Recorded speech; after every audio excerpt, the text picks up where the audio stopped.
अस्सलाम वालेकुम दोस्तों, आज हम बात करने वाले हैं कैसी तेरी खुदगर्जी के एपिसोड 14 के बारे में। दोस्तों, एपिसोड 13 में हमने देखा शमशेर स्टेशन पे ट्रेन से उतरता है और वहाँ शेरू उसका इंतज़ार कर रहा होता है और वो उसे बाजिद अपने साथ ले जाता है फार्म हाउस पे। और दूसरी तरफ दिखाया जाता है कि अकरम का ट्रांसफ़र सखर हो जाता है और वो महक को कॉल पर बताता है कि हम जल्द वहाँ आ जाएंगे और हम सब साथ रहेंगे। और शमशेर शेरू से कहता है तुम अपने घर जाओ और मुझे यहाँ अकेला छोड़ दो, लेकिन शेरू नहीं जाता, ये कहते हुए कि मैं गुलाम बंदा हूँ और मालिक का हुक्म है। और शमशेर कहता है गाड़ी निकालो और शेरू उससे पूछता है कहाँ जाना है और शमशेर कहता है वहाँ जहाँ मुझे सुकून मिल सके। और शेरू उसे मज़ार पे ले जाता है और मज़ार से वापसी में रास्ते में रिक्शा से उतरते हुए महक दिख जाती है और वो अपने बाबा से कॉल पे बात करती है और कहती है मैं स्टेशन पहुँच गई हूँ, ट्रेन में बैठ के आपको कॉल करती हूँ।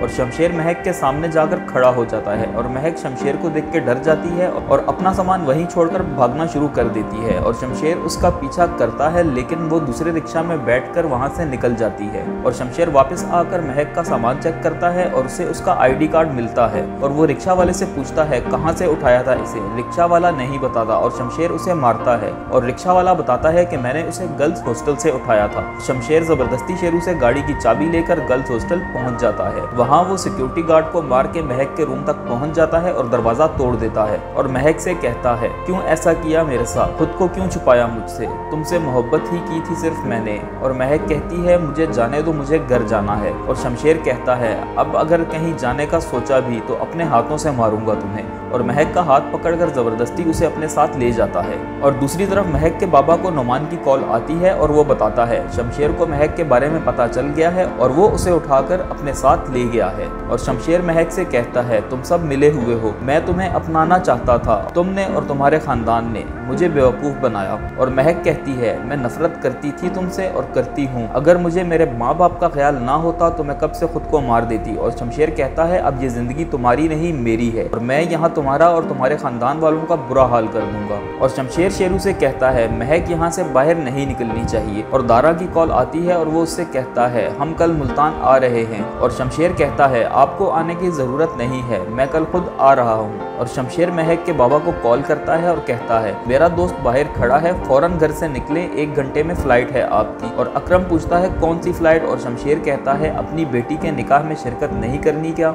और महक की फैमिली मुल्तान पहुंच जाती है और शमशेर कहता है जाएं मिलने अपनी बेटी से और उसे निकाह के लिए मनाएं और अगर नहीं मनाया तो मैं आपकी दूसरी बेटी को मार दूंगा। और महक के बाबा महक से कहते हैं अब सिर्फ एक ही रास्ता बचा है हमारे पास, शमशेर से शादी कर लो वरना शमशेर निदा को मार देगा। और महक शमशेर से कहती है मैं तुमसे निकाह करने के लिए तैयार हूँ, लेकिन मैं तुमसे नफरत करती थी और करती रहूंगी। और शमशेर कहता है एक दिन आएगा मैं तुम्हारी इस नफरत को मोहब्बत में बदल दूंगा। दोस्तों, एपिसोड 14 में देखा जा सकता है कि शमशेर महक से निकाह कर लेता है और दिखाया जाता है कि महक कहती है मैं कभी आपकी बीवी नहीं बन सकती, मैं आपकी कैदी हूँ और सिर्फ एक बांदी ही रहूंगी। इससे पता चलता है कि महक शमशेर से शादी करके उसकी नहीं हो सकेगी और उससे नफरत करती रहेगी। और दिखाया जाता है कि शमशेर वापस अपने घर आ जाता है और अपने बाबा से कहता है मैंने निकाह कर लिया है और महक को अंदर आने का कहता है। और महक को जिंदा देखकर दिलावर चौंक जाते हैं और दिखाया जाता है कि दिलावर कहते हैं मैं इस लड़की को हरगिज बर्दाश्त नहीं करूंगा, ऐसा सबक सिखाऊंगा कि इनकी 7 पुश्तें याद रखेंगी। इससे पता चलता है कि दिलावर महक को शमशेर की बीवी एक्सेप्ट नहीं करेंगे। और दिलावर किसी से कहते हैं कहाँ मर गया है शेरू, पैदा करके दो मुझे। और दिखाया जाता है कि शेरू कहीं छुप जाता है।